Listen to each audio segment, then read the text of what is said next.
السلام علیکم، welcome to S Y voice. پیش خدمت ہے پشپا، قسط نمبر 1۔ شبنم کے قطروں کی طرح رمجھم برستی بارش تارکول کی لمبی سیاہ سڑک ناگن کی طرح بل کھاتی۔ جب اس پہ بارش کے قطرے گرتے تو وہ ایسی حسین لگتی جیسے رقص کرتی حسینہ لہنگے کو پھیلا کر ایک انداز دلربائی سے بیٹھ جائے۔ ٹھنڈی ٹھنڈی ہٹکلیاں کرتی ہوئی سڑک کے کنارے کھڑے درختوں کو چھوڑ کر گزرتی تو ہرے ہرے پتوں کے ایک دوسرے سے گلے ملنے سے ماحول میں ترنم سا پیدا ہو جاتا۔ کالے سیاہ بادل موسم کو مزید رومانوی بنا دیتے۔ اس حسین اور بھیگے ہوئے موسم کو انجوائے کرنے کے لیے جوڑے ہاتھوں میں ہاتھ ڈالے اپنے فلیٹ سے باہر نکل آئے تھے۔ وہ چہل پہل کرتے ایک دوسرے کے کانوں میں پیار بھری سرگوشیاں کر رہے تھے۔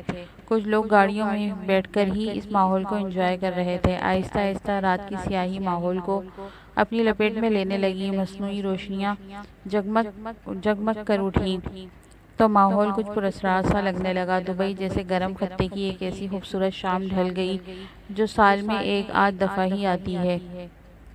آج بارش کی وجہ سے بھی لیٹ ہو گیا تھا، بلکہ جان بوجھ کر اس موسم کو انجوائے کرنے کے لیے گاڑی میں بیٹھا جوڑوں کو دیکھتا رہا جن کا تعلق پوری دنیا کے مختلف ممالک سے تھا۔ ایسے میں پاکستان میں اپنی فیملی شدت سے یاد آئی۔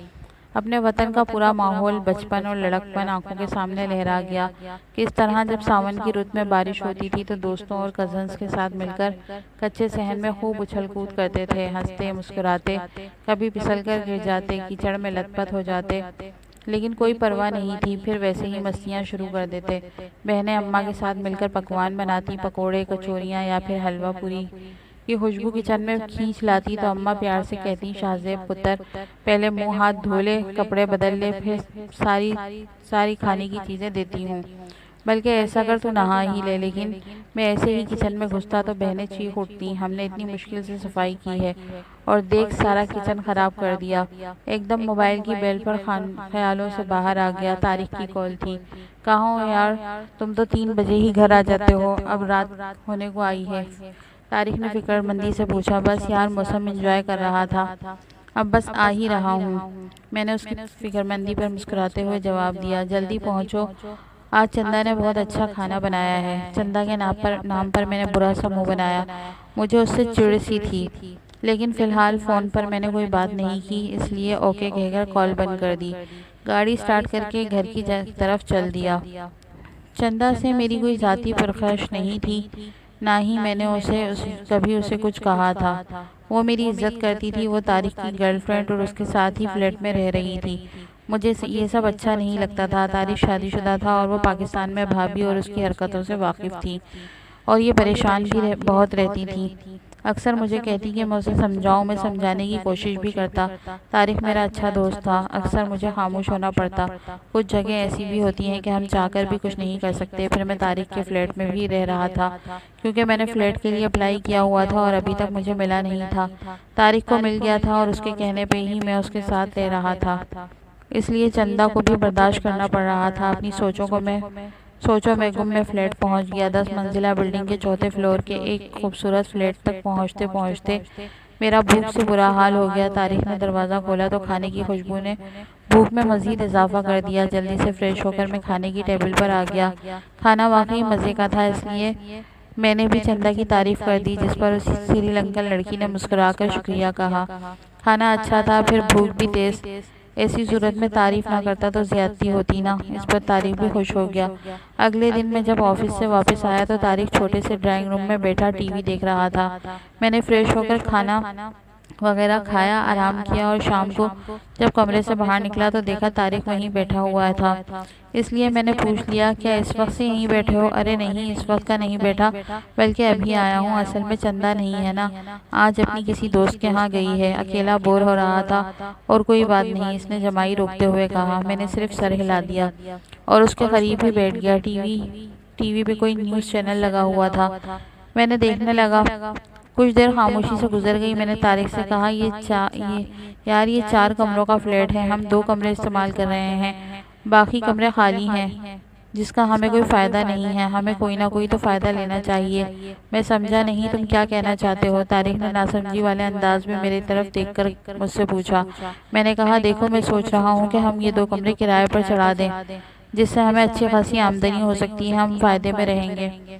میں نے اسے سمجھایا، ہاں کہہ تو تم ٹھیک رہے ہو، بلکہ بہت ہی ٹھیک کہہ رہے ہو، لیکن یار آج کل اچھے کرایہ دار ملنا کوئی آسان بات نہیں ہے۔ یہ تو پردیس ہے، رنگ رنگ کے لوگ ہوتے ہیں، جانے کیسے لوگ ہوں، پھر ہم کرایہ دار کہاں سے ڈھونڈیں گے؟ طارق کشمکش میں تھا۔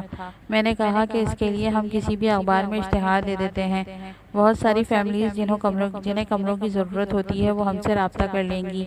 ہاں یہ تو ٹھیک ہے، لیکن اخبار میں اشتہار کیسے دینا ہے اس کے بارے میں تو نہیں جانتا۔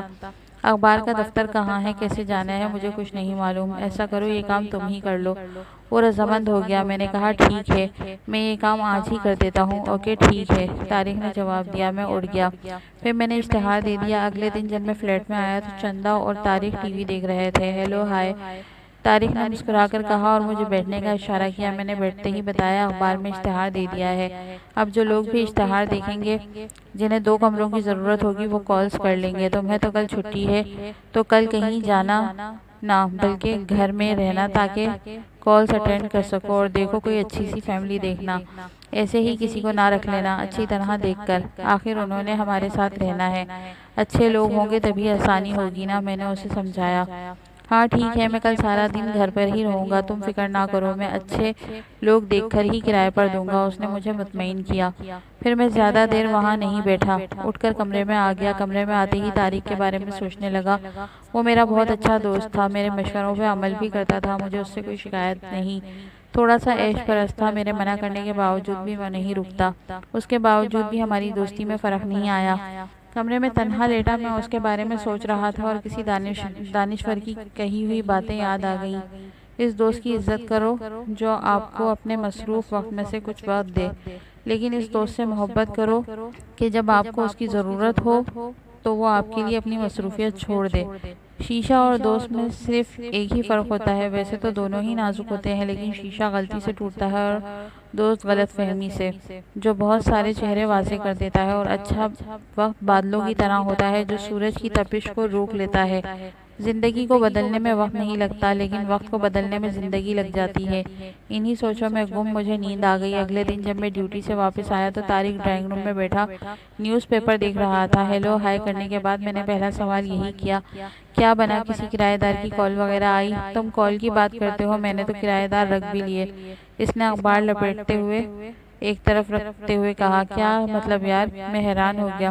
مطلب یہ کہ میں نے ایک سری لنکن فیملی کو کمرہ کرایہ پر دے دیے اور ان سے ایڈوانس بھی پکڑ لیا ہے، اس نے کندھا اچکا کر کہا۔ طارق یار عجیب آدمی ہو، یہاں بھی تم نے جلد بازی دکھائی، اتنی جلدی بھلا کسی کو کمرے دیتے ہیں؟ پتہ نہیں کیسے لوگ ہیں، کیسی فیملی ہے، تم نے کمرے دے بھی دیے؟ میں کچھ ناراض ہوا۔ شاہ زیب یار بات تو پوری سن لو، خواہ مخواہ ناراض ہو رہے ہو، اس نے کچھ نرم لہجے میں کہا۔ بولو۔ میں اب تک ناراض تھا۔